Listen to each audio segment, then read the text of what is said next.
This is a pair of iron shoes weighing 500 pounds, but the girl had worn them for 80 years. She has never washed her feet and is afraid to take them off, because the girl was lighter than air. If she took them off, she would fly up. If she hadn't been tugged by someone, I'm afraid I'd have flown off the face of the earth. In this fantasy castle, everyone has superpowers. Only this little girl looks normal, but it's when she's eating. He has to lift the hair off the back of his head. Miss Pei is the master of the castle. She has the power to control time. He can change between human and time bird. Everyone here lives in a time circle set up by Miss Pei. The day of September 3rd, 1943, goes on week after week. Every day, at 4 p.m., Miss Pei kills the monsters that come after them. She did her best to protect the children with powers. Grandpa told Mike the story of his old friends every day, and Mike believed in it. As he grew up, he thought his grandfather was making it up. How could there be psychics in the world? Soon after, with his father by his side, Mike did find the castle that his grandfather had told him about, but by now the castle was in ruins. An old man from the neighborhood told him the castle had been destroyed by bombers back in 1943. Curious, Mike enters the abandoned castle. An old photograph on the ground showed that the people Grandpa had told him about had actually existed.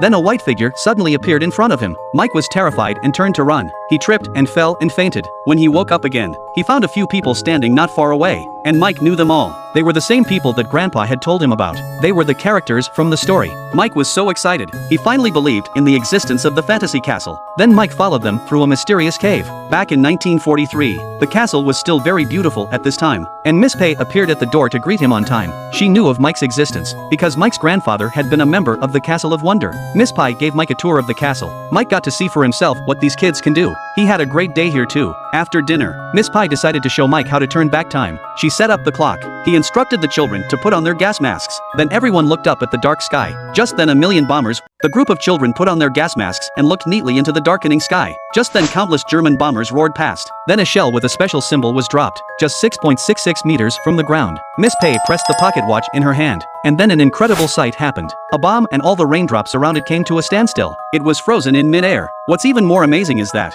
as Miss Pei kept reversing the watch, everything around the pocket watch began to reverse. Not only did it change from night to day in a moment. This is a daily process in the castle. Everyone has been living this day for the rest of their lives. Mike was in awe of this. To ensure Mike's safety, Miss Pei arranged for Anna to see her out. While passing through the cave, Anna found a wounded time bird, so she took the bird back with her, and Mike went back to the real world. But when he returned, Mike realized that he had forgotten to ask about his grandfather. So he went to the castle again and found Miss Pei. But Miss Pei only wanted to protect the children, and didn't want Mike to get involved in any of this. So Mike went to Anna to find out what was going on. And first Anna took him out to sea. Then she took off her clothes and jumped into the sea. The 500 pounds of iron shoes made her sink fast. Mike was worried about Anna and jumped into the sea after him. Anna spat out a bubble and it became Mike's oxygen bubble. Then they arrived at a sunken ship. Anna kept spitting out air to drain the water inside. Then she took a box out and gave it to Mike. She told him that the people in the picture were monsters that hunted and killed shifters, and that your grandfather was a monster hunter. But since you were born, your grandfather has retired to protect you. At this point Mike couldn't figure it out.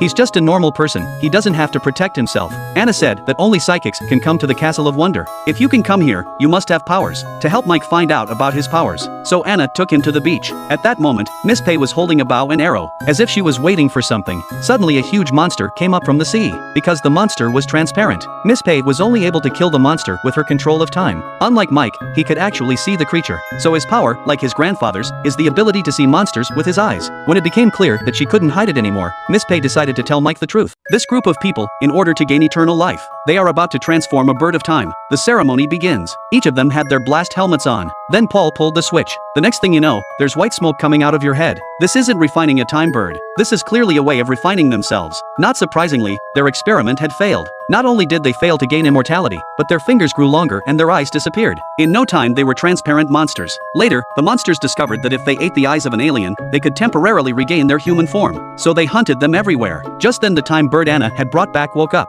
She told Miss Pei that Paul hadn't given up on immortality. He was planning to catch more time birds for his experiments. Miss Pei felt that it was no longer safe here. So she told the children to pack their things and get ready to run away. But she was too late. Paul was already at the door. To protect the children, she had to follow Paul's request. She turned herself into a time bird and flew into the cage. In order to rescue Miss Pei, the children went through a cave in time. They came to an amusement park. Here they used paint to make the monster appear, and sent an army of skeletons to surround the monsters. After finishing the monsters, monsters, they encountered a monster in human form in the theater. Turnip Head released numerous bees to disturb the monsters. The twins take the opportunity to remove their masks and kill one with the Medusa eye. The control boy activated the puppet elephant, gave a stomp to one. Mike and Anna met Paul at the entrance to the lab. Anna blew out a breath and pinned Paul to the wall. Paul took the opportunity to slip into the lab and release Miss Pei. Paul didn't run away from the situation. Instead, he took the form of Mike and gave them a show of impersonation. It was hard for Anna and the others to tell who the real Mike was. Just then an invisible monster came in. Since only the real Mike could see it, he deliberately drew the fake Mike to the monster. So the boss was killed by his little brother. And Mike saw the opportunity to kill the monster with his sword. After all the monsters had been eliminated,